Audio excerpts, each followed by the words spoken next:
따뜻한 냉정. 나는 가수다가 지고 불의 명곡이 뜬 이유.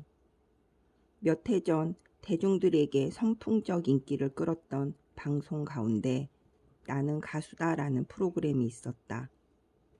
신드롬을 형성할 만큼 폭발적인 반응이었다. 비슷한 시기에 다른 방송 채널에는 불후의 명곡이 등장했다. 둘 다 기성 가수들의 경연이라는 점에서 공통점을 띠고 있다. 처음 불후의 명곡이 방송되었을 때는 나는 가수다의 아류 취급을 받았다. 시청자들로부터 별 호응을 이끌어내지 못했다. 나가수의 아성은 넘지 못할 철옹성과 같았다. 그런데 어느 순간 나가수가 대중들의 외면을 받기 시작했고 그 뒤 오히려 불후의 인기가 높아지더니 지금까지도 장수 프로그램으로 사랑받고 있다. 왜 그랬을까? 왜 잘 나가던 나가수는 무너지고 시원치 않던 불후가 뒷심을 발휘했을까? 나는 그 둘의 성패를 가른 건 배려의 차이라고 생각한다.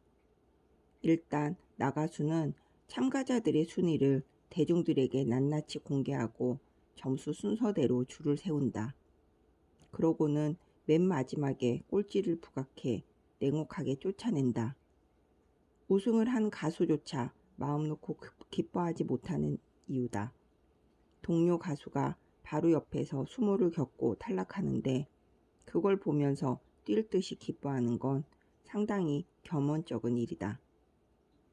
나도 언젠가는 그 처지가 될지 모른다는 불안감도 작용했을 것이다. 반면 불후는 그런 식으로 한꺼번에 점수를 매기고 순위를 대놓고 나열시키지 않는다. 1대1의 경영 방식을 반복하면서 그저 그 라운드의 승자와 패자만 가린다. 최종 우승 한 명을 제외하고 나머지는 다 한 번씩 탈락의 경험을 겪는다. 그래서 어느 한 사람이 유일한 패자나 꼴찌로 도드라지지 않는다.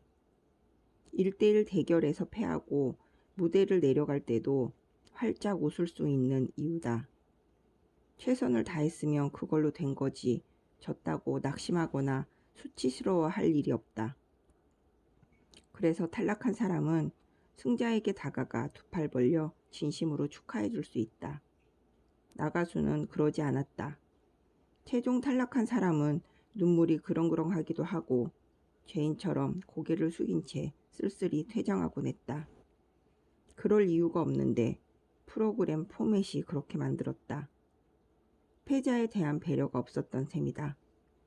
그렇다고 승자에 대한 배려가 있었던 것도 아니다. 승자도 패자도 모두 마음이 불편한 경연이었다. 대기실 풍경에서부터 두 프로그램은 성격을 달리했다. 나가수는 각 참가자들이 따로 대기실을 쓰도록 하며 서로가 경쟁자 관계임을 부각시켰다. 다른 가수가 노래 부르는 걸 각자의 방에서 지켜보며 경쟁 상대로 평가하게 만들었다. 반면 불후는 모든 가수들이 한 방에 모여 무대를 지켜보고 함께 전 과정을 즐긴다. 잘한 사람에게도 아낌없이 박수를 쳐주지만 탈락하고 돌아온 사람에게는 더 큰 박수를 쳐준다. 그쯤 되면 승자와 패자를 구분하는 것도 의미가 없어진다. 양쪽 모두 배려받은 느낌이다. 그야말로 훈훈한 풍경의 연속이고 그것이 시청자들의 마음을 움직였으리라. 가뜩이나 경쟁에 지친 사회다. 힐링이 필요해서 텔레비전을 보는데 방송에서까지 그런 극단적인 경쟁 구도를 보고 싶지는 않다. 처음에는 그 극단성이 재미로 느껴지겠지만 갈수록 마음이 지쳤을 것이다. 나가수의 패자는 현실 속의 내가 될 수도 있기 때문이다. 결국은 시청자들에 대한 배려도 부족하지 않았나 싶다. 약자와 패자에 대한 배려 없이 경쟁의 결과물만을 중시하는 경향은 사실 특정 방송 프로그램만의 문제는 아니다. 우리 사회 곳곳에 그런 문화가 뿌리 깊이 박혀 있고 그것을 당연시하는 기류가 강하다. 그러다 보니 올림픽에 나가서 메달을 따지 못한 선수는 마치 죄인처럼 귀향을 하고, 심지어 메달을 따더라도 금색이 아니면 풀이 죽어 돌아오는 일까지 발생한다. 황당한 아이러니가 아닐 수 없다. 일전에 참 민망했던 일화가 있다. 올림픽 양궁 결승에 진출한 한 선수의 고향집에 방송 카메라들이 집결한 날이다. 요즘은 좀 덜한데 10여 년 전만 해도 한국 선수가 결승에 진출하면 언론들이 고향집에 찾아가 미리 진을 치고는 했다. 금메달 확정 순간 환호하는 가족들의 표정을 카메라에 담기 위해서였다. 나도 그런 취재진 가운데 하나로 합류했다. 집은 좁은데 기자들 수십 명이 모여드니 발 디딜 틈이 없었다. 그래도 가족들은 환대해줬다. 경사스러운 일이니 왜 안 그랬겠는가. 그런데 기자들은 매몰찼다. 해당 선수가 금메달을 따는 데 실패하자 썰물처럼 빠져나갔다. 통상적으로 금메달을 딴 선수들의 가족만 방송이나 신문 지면에 실리기 때문이다. 우승 순간 벌떡 일어나 만세를 부르는 가족과 이웃들 모습, 다들 한 번씩 매스컴에서 본 기억이 있을 것이다. 바로 그 한 컷을 담아내려고 기자들이 고향집에 모여든다. 그런데 그 소개의 목적을 달성하지 못하게 되었다고 기자들은 망설임도 없이 쌩하고 철수했다. 가족들에게 인사도 하지 않고 말이다. 나는 그때 그 선수 부모의 망연자실해하던 얼굴을 지금도 잊지 못한다. 노메달도 아니고 자랑스러운 동메달을 목에 걸었는데도 가족들은 슬픔에 잠기고 말았다. 세상에 그게 슬퍼할 일이라니. 그 부모의 잘못이 아니었다.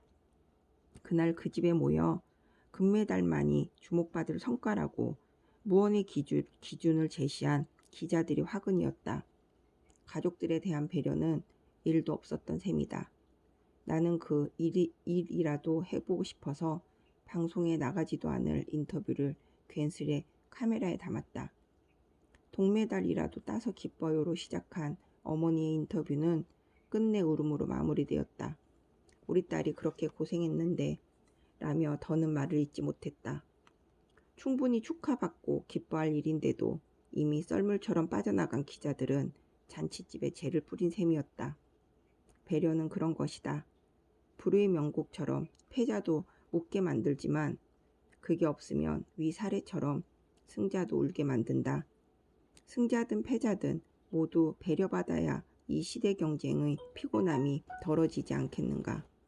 피로가 해소되지 않고 계속 누적되기만 하는 사회는 스트레스 쌓인 몸처럼 언제 탈이 나도 이상할 게 없다.